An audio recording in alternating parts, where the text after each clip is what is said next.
Arwaki ni machiegni wechegi mago magang'ich welo iluongani Jai Lieta.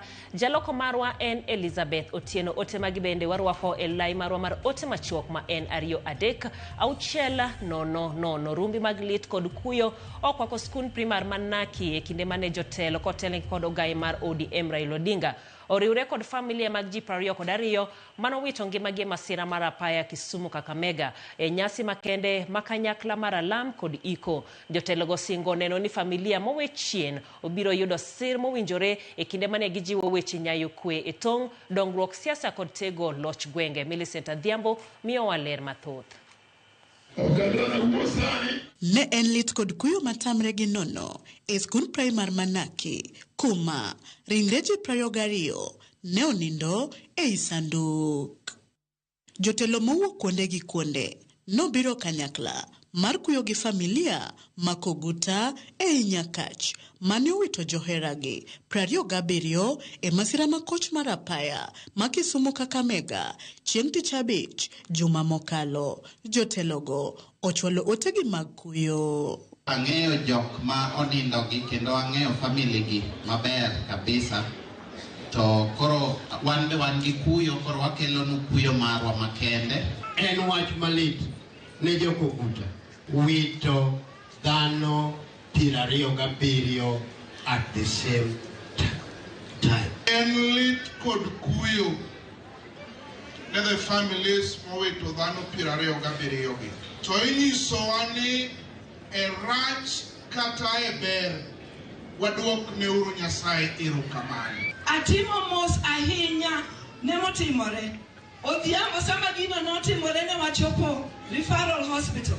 Joma ne pod yueyo watemo kaka wanyalo konyogi. To Nyasaye noseneno ni sa noromo.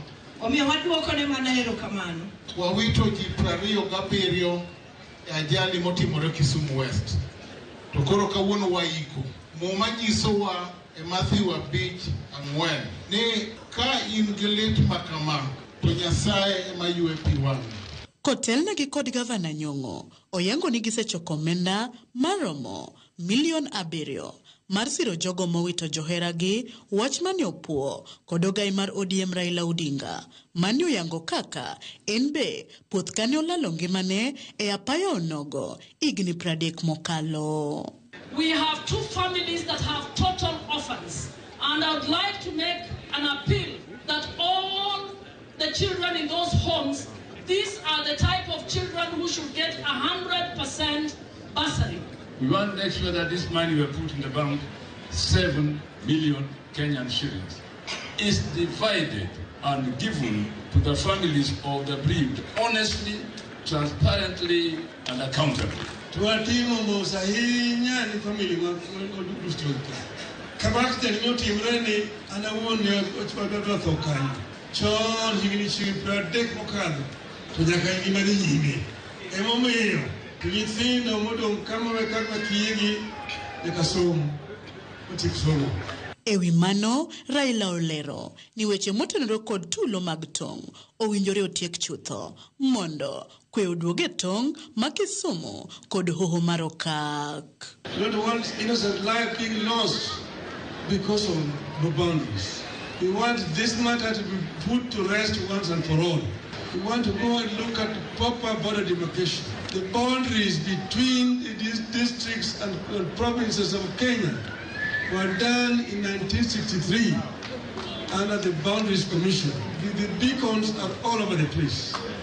And we want the government to bring the officers to ensure to see exactly locate where the beacons are. And that is what should become the boundary between Nyanza and Rift Valley.